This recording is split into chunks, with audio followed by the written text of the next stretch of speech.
Ika-siyam-na-put-pitong kabanata sa pagpapatuloy ng flashback.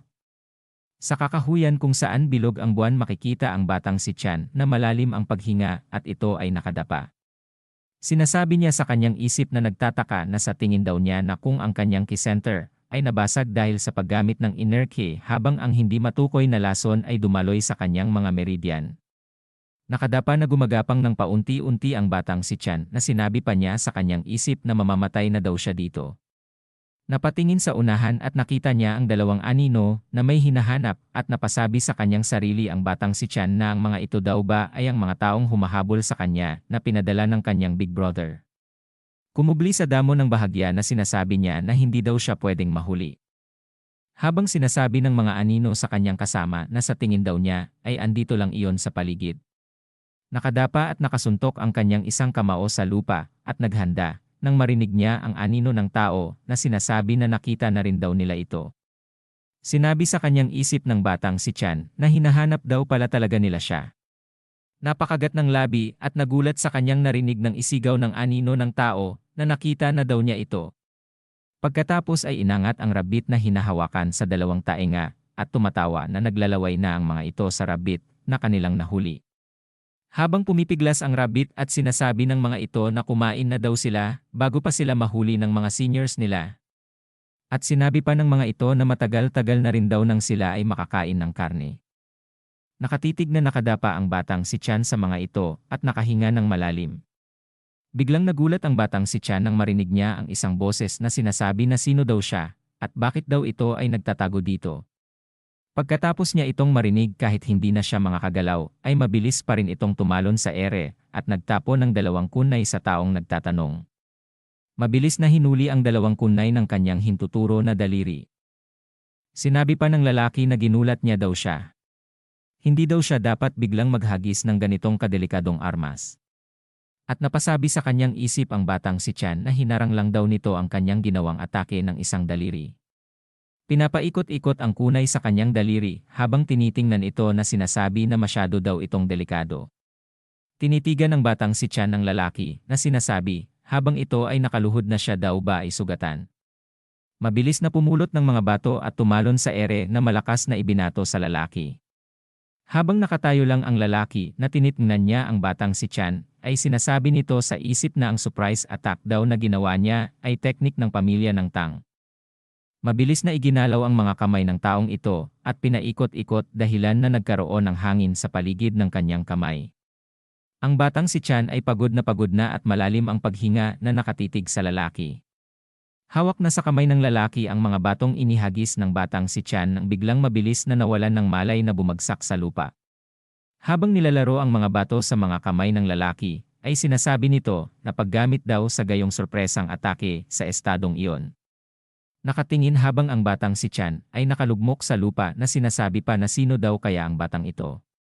Lumipat ang eksena kung saan ay umaga na. Ang mga mata ng batang si Chan ay unti-unting iminumulat. At nakita niya ng malabo ang lalaki na inaatake niya. Sinabi sa kanya nito na kung gising na daw ba ito. Nagulat ang batang si Chan at mabilis na bumangon at dumistansya sa lalaki. Nakangiting sinasabi ng lalaki na para daw siyang isang musang. Hindi niya daw kailangang maging masyadong alerto. Nagulat sa kanyang narinig ang lalaki nang sabihin sa kanya ng batang si Chan na bakit daw niya siya iniligtas. Sinabi sa kanya ng lalaki na kailangan pa daw ba niya ng dahilan upang iligtas ang isang bata na gusto pang mabuhay. Nahihiya na nagpasalamat ang batang si Chan. Seryoso pang sinabi sa kanya ng lalaki na hindi daw niya alam kung ano ang nangyari sa kanya, ngunit ito daw ay nakakahiya. Nakaupo na nakaluhod ang batang si Chan na sinasabi pa sa kanya na lalaki na ang kanyang key center daw ay hindi na pwedeng maibalik. Alam daw ba niya yon? Makikita ang key center na pinapaliwanag ng lalaki sa batang si Chan na dahil daw sa puwersahan niyang ginamit ang inner key niya, nawalan rin daw siya ng malaking halaga ng kanyang true key. Ang true key ay ang puwersa ng buhay o sigla ng sinumang nabubuhay na nilalang. Sinabi pa niya na sa palagay daw niya ay wala na itong natitira pang oras. Nagulat nang mapakinggan niya ang sinabi sa kanya ng lalaki na lumilitaw daw na isa siyang nagmula sa pamilyang Tang. Kung gusto daw niya ay ihahatid niya ito dun. Pautal-utal na tumugon na sinabi sa kanya ng batang si Chan na tinatanggi na hindi daw siya kabilang sa pamilyang Tang. Habang nag-uusap ang dalawa, ay tumingin ito sa kanyang gilid na sinasabi sa isip na mayroon daw kayang nangyari. Sinabi ng batang si Chan na balak daw niya na manatili pa dito ng halos 1 buwan. Makikita ang 2 tao sa labas na nagsasampay ng kanilang damit.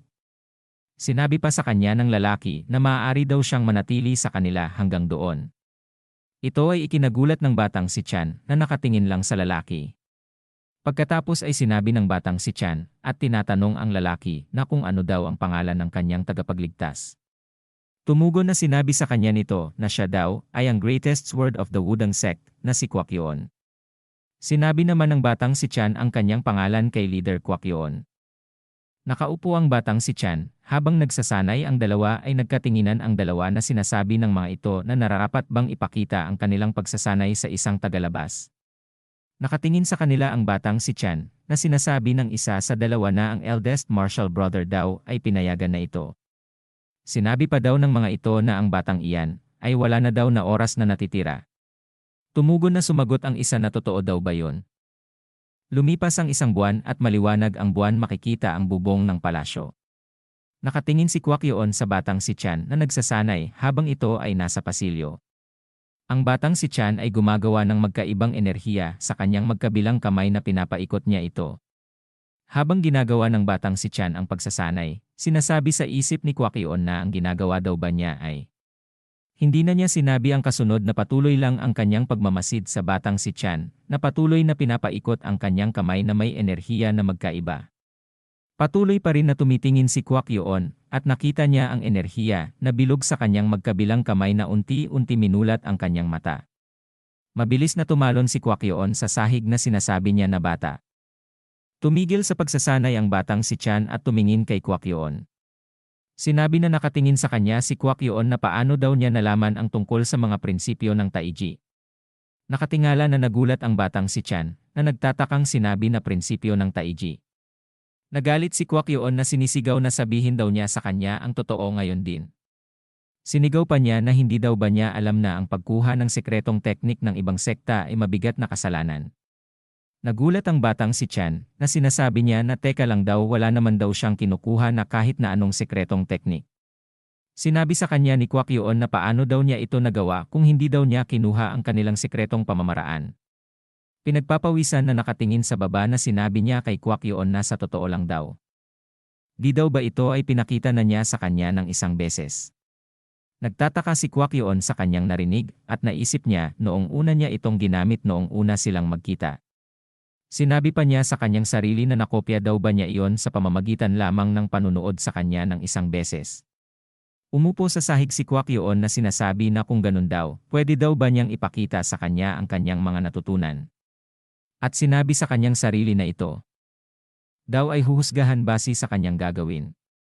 Nakatitig lang si Kwakyon na pinagmamasdan ang ginagawa ng batang si Chan na sinasabi sa kanyang isip na hindi lang niya kinokopya ang mga prinsipyo ng Tai Chi. Naunawaan din niya ang pagkakatugma ng yin at yang. Makikita ang imahe kung saan dumadaloy ang mga enerhiya na nasa loob ng katawan ng batang si Chan na sinasabi pa sa isip ni Kwakyon na pinatibay daw niya ang kanyang nabasag na ki center gamit ang Tai Chi. Ito daw ay kalokohan. Ang ibig sabihin daw ba nito ay posible na gumawa ng artificial na ki center? Wala pa daw siyang naririnig o nakikita tungkol dito.